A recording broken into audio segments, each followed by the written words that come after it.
오늘 저희가 함께 들여다볼 자료는요. 한국 고대사에 대한 우리의 통념을 아주 근본적으로 흔드는 정말 흥미로운 논문 한 편입니다. 네, 맞습니다.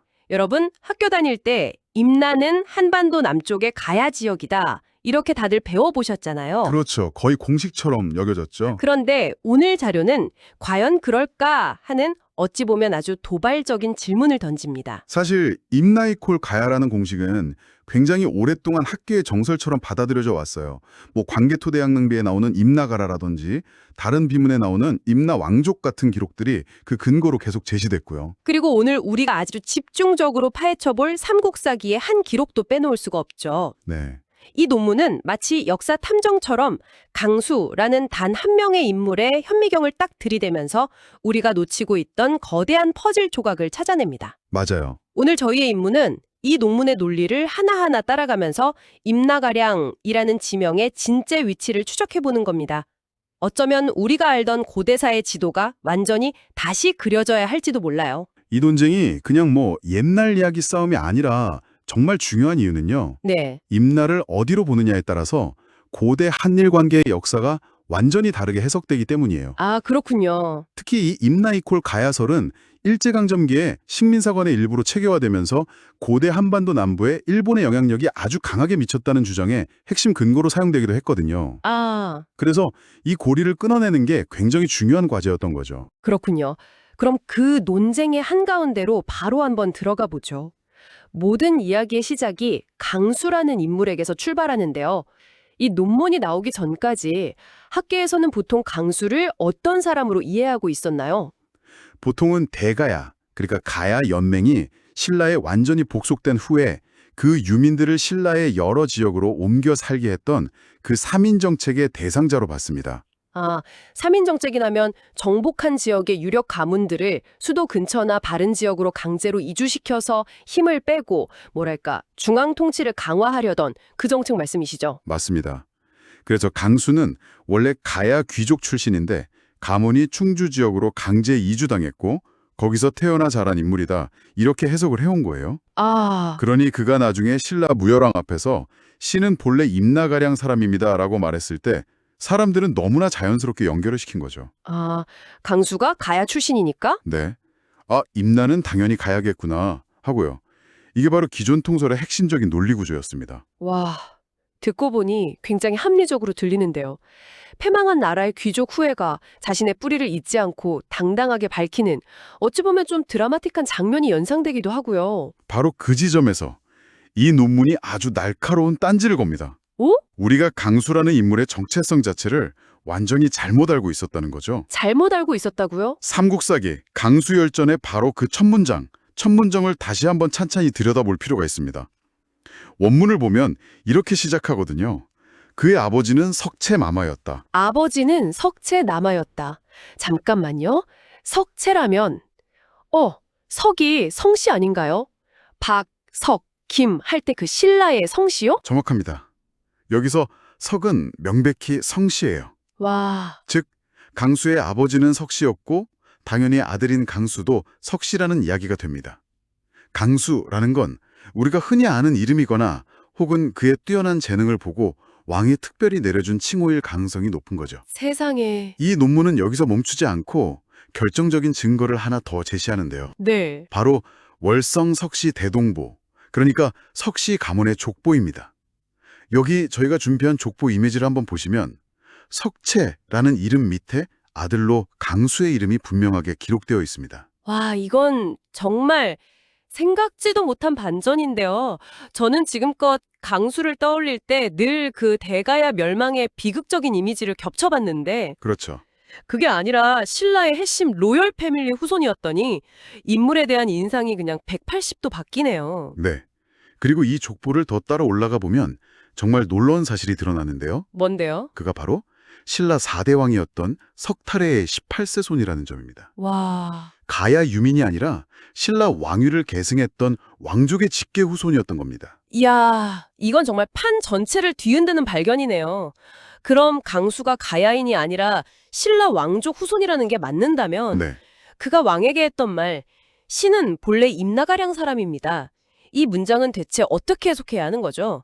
자신의 출신을 속인 건 아닐 테고요. 논문은 바로 그 문장에 본이라는 한 글자에 주목해야 한다고 주장해요. 본이요. 네, 우리가 이 본이라는 글자를 너무 단순하게 태어난 것, 즉 출신지로만 해석해 왔다는 겁니다. 아, 하지만 이 글자에는 또 다른 중요한 의미가 있죠.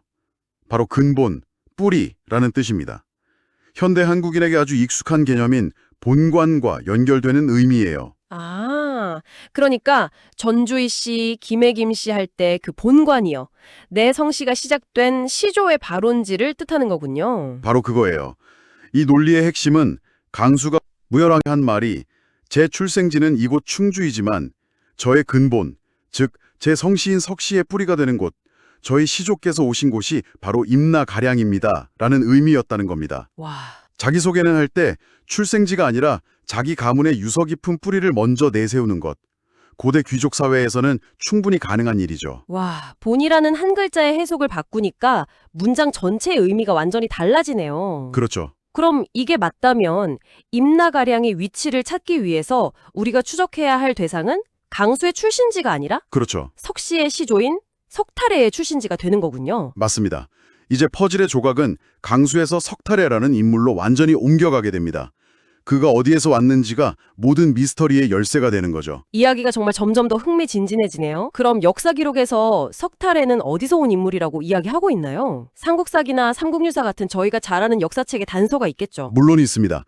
두 기록 모두 일관되게 석탈해의 출신지를 다파나국이라고 지목하고 있어요. 다파나국이요? 네, 다른 이름으로는 용성국이나 완화국이라고도 불렸다고 하고요. 그리고 이 나라의 위치에 대한 아주 결정적인 단서를 남겨놓았는데 네. 바로 외국의 동북쪽 천리되는 곳에 있었다는 구절입니다. 외국의 동북쪽 천리요.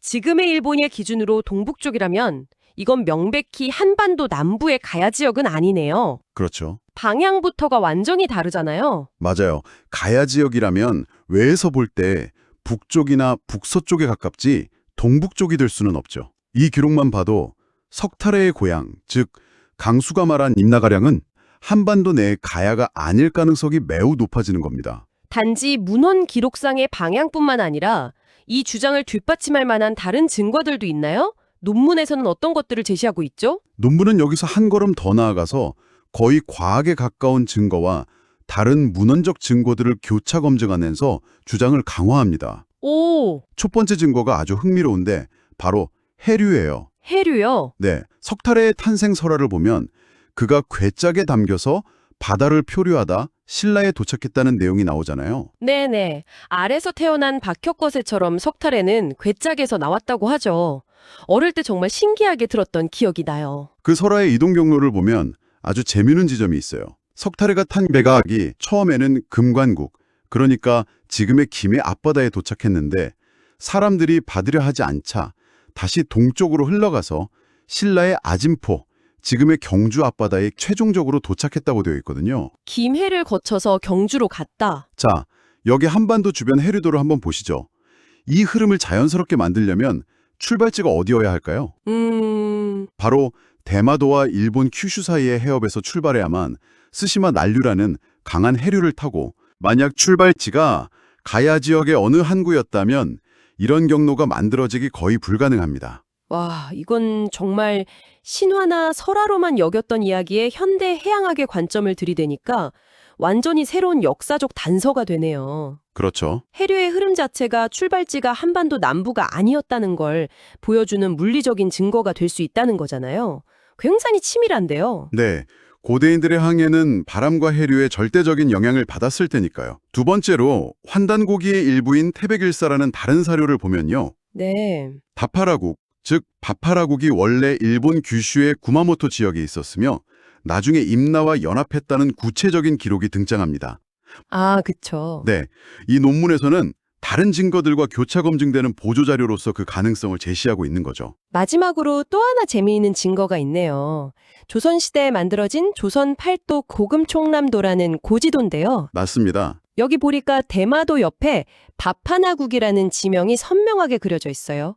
한반도 바깥의 섬나라로 명확하게 표시해놨네요. 그렇죠. 적어도 이 지도를 만들었던 조선시대의 학자들조차 다파나국을 한반도 내에 아닌 바다 건너의 다른 나라로 인식하고 있었다는 강력한 증거가 될 수 있는 거죠. 자, 그럼 지금까지 나온 사료의 단서들을 한번 정리해보죠. 임나 가야설의 가장 중요한 인적 증거였던 강수라는 인물이 사실은 가야인이 아니라 신라의 왕족 석탈의 후손이었다. 네, 그리고 그가 말한 자신의 본, 즉 임나가량은 자신의 출생지가 아니라 시조 석탈의 출신지를 뜻하는 것이었다. 그렇죠. 그래서 석탈의 출신지를 추적해 보니 문헌 기록과 해류의 흐름, 그리고 고지도를 통해 볼 때 한반도 내가 아닌 외와 가까운 바다 건너의 다파나국을 가리키고 있다. 이게 이 논문의 핵심적인 추리 과정이네요. 네, 정확하게 요약하셨습니다. 듣고 보니 정말 역설적인 상황이네요. 그동안 임나가 한반도에 있었다는 가장 강력한 증거 중 하나로 사용되었던 삼국사기 강수열전의 기록이 네, 오히려 임나가 한반도 밖에 있었다는 증거가 될 수도 있다니 말이에요. 바로 그 지점이 이 연구가 던지는 가장 큰 울림이라고 생각해요. 우리가 오랫동안 너무나 당연하게 여겨온 역사적 통념에 대해서 과연 원문 사료를 얼마나 충실하고 또 비판적으로 검토하고 있는지를 되돌아보게 만드는 거죠.